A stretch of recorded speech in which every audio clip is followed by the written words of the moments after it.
it is to make pork steaks, y'all. And I'm going to show you how to make them taste delicious. I mean, when these pork steaks are done, they taste like a ribeye steak, and I'm not kidding you. We're going to make some sweet potatoes on the side. We're just going to bake them. You're going to need some spices to make it all come together and taste good. For our sweet potatoes, you're going to need some sugar. You can use brown sugar or white sugar, and really you could leave the sugar out if you want to. Okay, we're going to be using some butter and some cinnamon for our sweet potatoes. Now, for our meat here that we have, we're going to be using salt, pepper, parsley flakes, paprika, onion and garlic powder. Make sure your hands are impeccably clean. Let's make this delicious, quick and simple dinner, Gina Young style. Hope you're having a great day today, and if not, hopefully I can brighten up your day with this delicious recipe, Gina Young. My pork steaks are really big. I'm gonna go ahead and cut them down, but look at this. Oh my goodness. What I love about the pork steak is it always remains juicy. It kind of reminds me of like the chicken thigh. You know how chicken thighs don't dry out? Neither do these babies. Now, if you were to be cooking center cut pork chops, they dry out. That's why I don't cook them. I always get the assorted because they have this in it. So I'm going to break them down in such a manner, and then we're going to season them up real good. And I'm going to be sure to let these beautiful seasonings really seep down into this beautiful pork at least for a half an hour before cooking. Go ahead and season up our meat and give it some good flavor. Don't be afraid to season.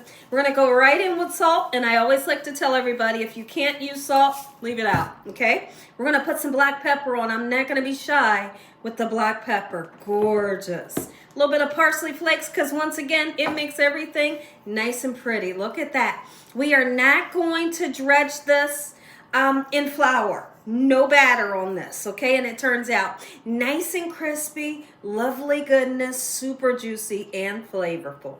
Going right in with the onion powder, paprika, whoop, and then we're going to use some garlic powder. Gorgeous. We're going to do both sides. Look at this. Let me move this so you can see. Oh yeah, that's what I want your meat to look like every time you season. Go ahead and season this other side.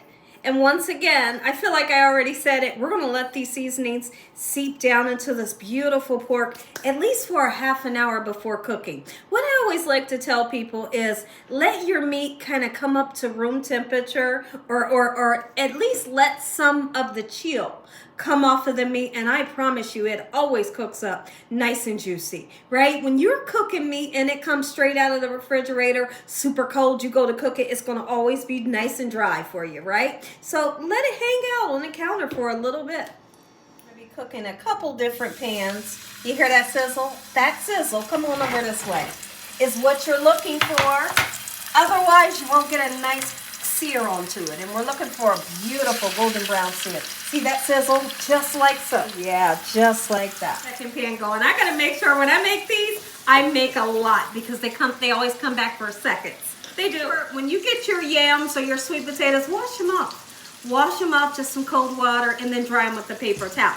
Next thing you're gonna do is, whether you're cooking these in the oven or the microwave, I'm cooking mine in the microwave, you know me, because I don't wanna have to wait an hour for these to get done. First thing you have to do, you're gonna poke them with a fork, okay? Just a couple times on this side, and then a couple times on this side. Well, why? The reason why is because they will kind of, you know, we don't want them to go poof in the microwave. So this will be able, this will allow like steam and air to come out of the potato without it going poof in the microwave. Grease our sweet potato down. Whatever kind of oil you use, that's what you're going to use. But get it nice and greased. And if you want to season the skin, because you love the taste of the skin like I do, you can sprinkle a little bit of salt and pepper onto the skin, and really the oil helps to make a nice crispy skin. Like if you were to go to a steakhouse, you know how their potato skin is delicious. This is what they do. So now if you're one of those people that is cooking your sweet potato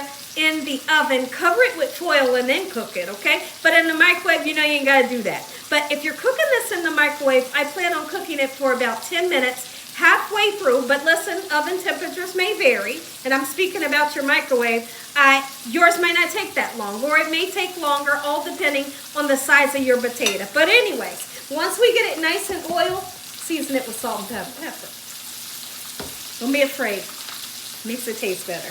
The microwave, let's talk real quick.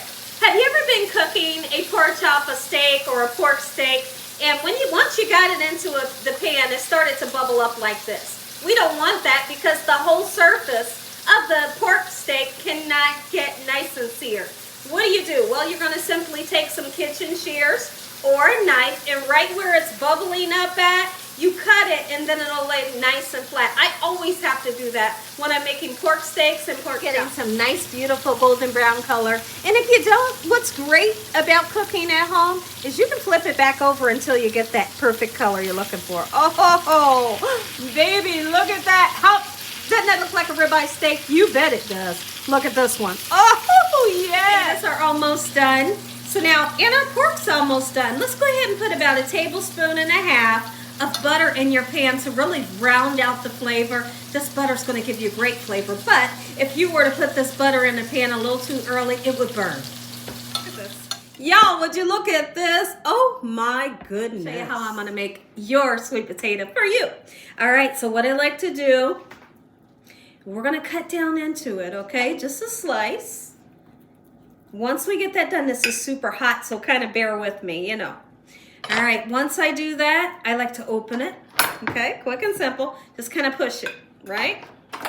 And then I'm going to fluff that potato meat right out of the skin for you so you don't have to tug at it. Ever been to a steakhouse restaurant and they just put that slit and then they give you butter and sour cream and they expect you to dress it yourself? Not when I'm making it for you. When I'm making it for you, I even take the potato meat, I call it potato meat, right out of the skin for you so you don't have to struggle. Look at that. When I come back, I'm going to show you how to season it. Make it taste done. We're going to put our butter in your desired amount. You know, I like a lot of butter on mine. Now, there's going to be people that don't feel the need to put sugar in these, and you don't have to. It will still be delicious, okay, without the sugar. All right, we're going to put just a tiny bit of salt to balance out the sugar that I'm going to put in. We're going to put some black pepper. Really interesting, right? Cinnamon is a must. All right. And the parsley flakes makes it gorge. Look at that. Come on over. Get the brown sugar. Can't forget the brown sugar. Oh, look at this. Listen, if you enjoyed this video, give me a thumbs up. If you ain't subscribed, make sure you subscribe. Tell your family and friends. Tell the world what Gina's doing in this kitchen on today. Heavenly Father, we thank you for this meal. We thank you for your hedge of protection. No weapons formed against us shall prosper in the name of Jesus. Father, we thank you for your blessings and your blessings. In the sweet name of Jesus, we pray. Amen. Amen. Once again to my beautiful prayer. But stay tuned because you get that first bite. Quick, let's taste. Oh, it cut like butter. Did you see that? Mmm. Mmm. Mmm. Mmm. Mmm. Oh, the flavor's so good. Make you some.